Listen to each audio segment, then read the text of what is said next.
अक्षरधाम का निर्माण हो रहा था तो उनके आशीर्वाद से मैं शिलान्यास कार्यक्रम में था। तब तो मैं राजनीति में भी कुछ नहीं था और उस दिन मैंने कहा था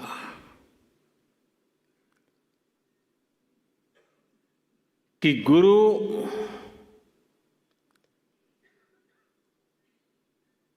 की हम बहुत तारीफ तो करते रहते हैं, लेकिन कभी सोचा है कि किसी गुरु ने कहा कि यमुना के तट पर अपना भी कोई स्थान हो और शिष्य रूपी प्रमुख स्वामी महाराज ने अपने गुरु की उस इच्छा को परिपूर्ण कर दिया था।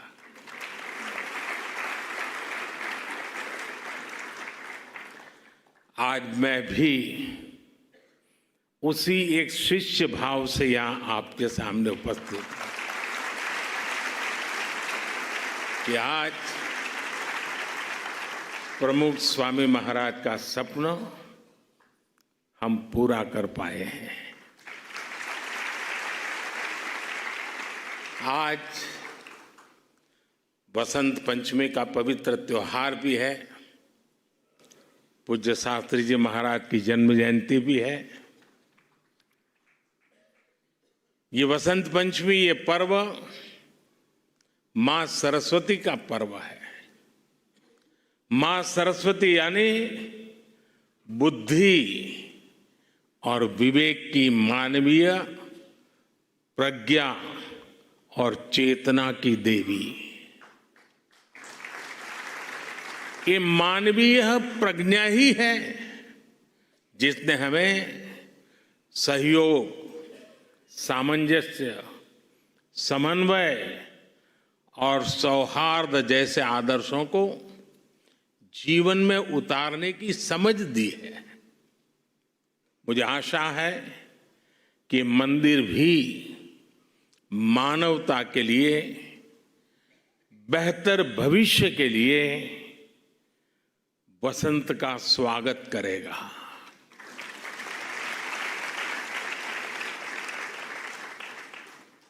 ये मंदिर पूरी दुनिया के लिए सांप्रदायिक सौहार्द और वैश्विक एकता का प्रतीक बनेगा। भाइयों और बहनों, यूएई के minister of tolerance His Excellency Sheikh Nahyan Al Mubarak यहां विशेष तौर पर उपस्थित है और उन्होंने भाव भी जो व्यक्त किए, जो बातें हमारे सामने रखी, वो हमारे उन सपनों को मजबूत करने का उनके शब्दों में उन्होंने वर्णन किया है। मैं उनका आभारी हूं। साथियों, इस मंदिर के निर्माण में यूएई की सरकार की जो भूमिका रही, उसकी जितनी तारीफ की जाए उतनी कम है।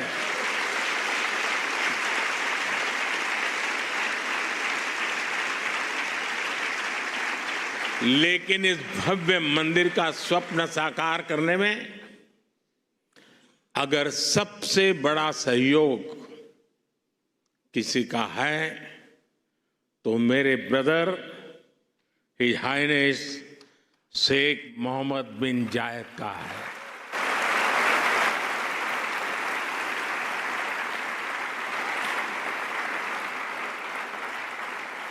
मुझे पता है कि प्रेसिडेंट ऑफ यूएई की पूरी गवर्नमेंट ने कितने बड़े दिल से करोड़ों भारतवासियों की इच्छा को पूरा किया है।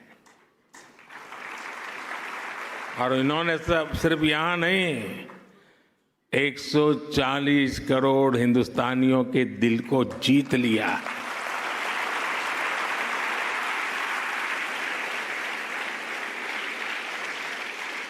मैं इस मंदिर के विचार से लेकर एक प्रकार से प्रमुख स्वामी जी के स्वप्न से लेकर के, स्वप्न बाद में विचार में परिवर्तित हुआ, यानी विचार से लेकर इसके साकार होने तक पूरी यात्रा में इससे जुड़ा रहा हूं। ये मेरा सबसे बड़ा सौभाग्य है और इसलिए मैं जानता हूं कि his highness Sheikh Mohammed bin जायद की उदारता के लिए धन्यवाद ये शब्द भी बहुत छोटा लगता है।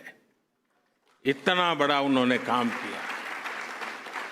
मैं चाहता हूं उनके इस व्यक्तित्व को, भारत यूएई रिश्तों की गहराई को केवल यूएई और भारत के लोग ही नहीं बल्कि पूरा विश्व भी जाने।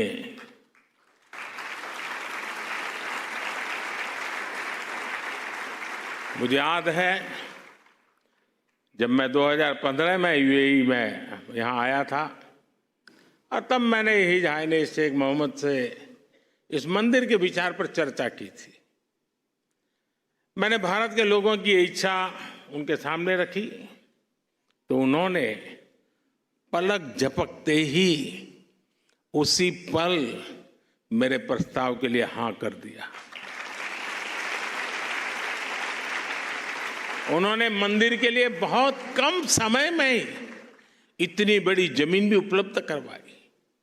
यही नहीं, मंदिर से जुड़े एक और विषय का समाधान किया। मैं साल 2018 में जब दोबारा यूएई आया था, या संतों ने मुझे जिसका ब्रह्मविहारी स्वामी जी ने अभी वर्णन किया, मंदिर के 2 मॉडल दिखाए। एक मॉडल भारत की प्राचीन वैदिक शैली पर आधारित भव्य मंदिर का था जो हम देख रहे हैं। दूसरा एक सामान्य सा मॉडल था जिसमें बाहर से कोई हिंदू धार्मिक चिन्ह नहीं थे। संतों ने मुझे कहा कि यूएई की सरकार जिस मॉडल को स्वीकार करेगी उसी पर आगे काम होगा। जब यह सवाल हिज हाइनेस शेख मोहम्मद के पास गया तो उनकी सोच साफ, एकदम साफ थी। उनका कहना था कि अबू धाबी में जो मंदिर बने वो अपने पूरे वैभव और गौरव के साथ बने। वे चाहते थे कि यहां सिर्फ मंदिर बने ही नहीं बल्कि वो मंदिर जैसा दिखे भी। साथियों, ये छोटी बात नहीं है, बहुत बड़ी बात है। यहां सिर्फ मंदिर बने ही नहीं लेकिन वो मंदिर जैसा दिखे भी। भारत से बंधुत्व की ये भावना वाकई हमारी बहुत बड़ी पूंजी है। हम इस मंदिर के में जो भव्यता दिख रही है उसमें हिज हाइनेस शेख मोहम्मद की विशाल सोच की भी झलक है। अब तक जो यूएई बुर्ज खलीफा, फ्यूचर म्यूजियम, शेख जायद मस्जिद और दूसरी हाईटेक बिल्डिंग के लिए जाना जाता था, अब उसकी पहचान में एक और सांस्कृतिक अध्याय जुड़ गया है।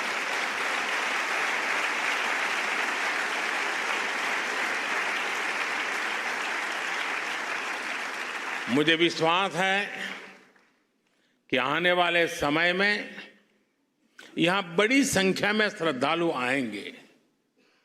इससे यूएई आने वाले लोगों की संख्या भी बढ़ेगी और पीपल टू पीपल कनेक्ट भी बढ़ेगा। मैं पूरे भारत और विश्व भर में रहने वाले करोड़ों भारतवासियों की ओर से president his highness Sheikh Mohammed को और यूएई सरकार को बहुत बहुत धन्यवाद देता हूं।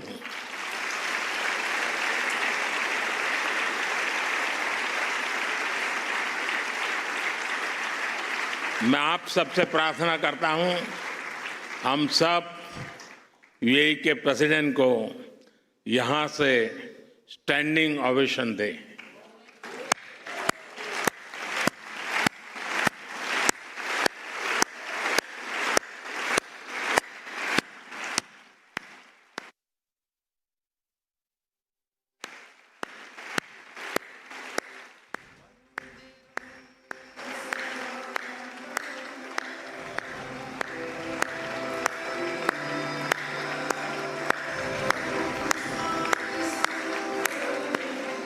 बहुत धन्यवाद। मैं यूएई के लोगों का भी उनके सहयोग के लिए हृदय से आभार व्यक्त करता हूं। साथियों, भारत और यूएई की दोस्ती को आज पूरी दुनिया में आपसी विश्वास और सहयोग के एक उदाहरण के रूप में देखा जाता है। खासकर बीते वर्षों में हमारे संबंधों ने एक नई ऊंचाई हासिल की है, लेकिन भारत अपने इन रिश्तों को केवल वर्तमान संदर्भ में ही नहीं देखता। हमारे लिए इन रिश्तों की जड़ें हजारों साल पुरानी है। अरब जगत सैकड़ों वर्ष पहले भारत और यूरोप के बीच व्यापार में एक ब्रिज की भूमिका निभाता था। मैं जिस गुजरात से आता हूं, वहां के व्यापारियों के लिए, हमारे पूर्वजों के लिए तो अरब जगत व्यापारिक रिश्तों का प्रमुख केंद्र होता था। सभ्यताओं के इस समागम से ही नई संभावनाओं का जन्म होता है। इसी संगम से कला, साहित्य और संस्कृति की नई धाराएं निकलती है। इसलिए अबू धाबी में बना ये भव्य मंदिर इसलिए इतना महत्वपूर्ण है। इस मंदिर ने हमारे प्राचीन रिश्तों में नई सांस्कृतिक ऊर्जा भर दी है। साथियों, अबू धाबी का ये विशाल मंदिर केवल एक उपासना स्थली नहीं है, ये मानवता की साझी विरासत का शेयर्ड हेरिटेज का प्रतीक है।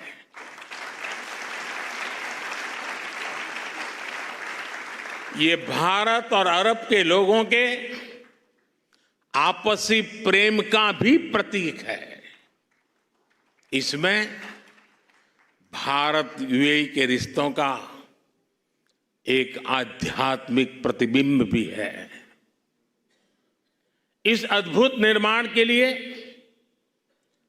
मैं बीएपीएस संस्था और उनके सदस्यों की सराहना करता हूं, हरिभक्तों की सराहना करता हूं।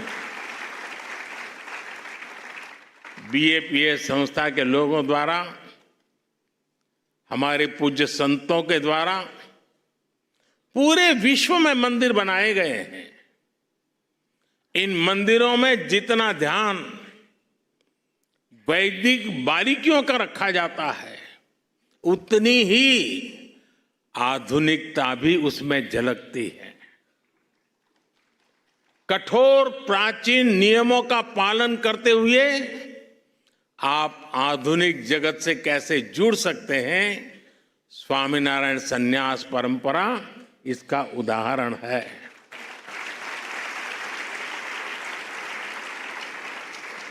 आपका प्रबंध कौशल, व्यवस्था संचालन और उसके साथ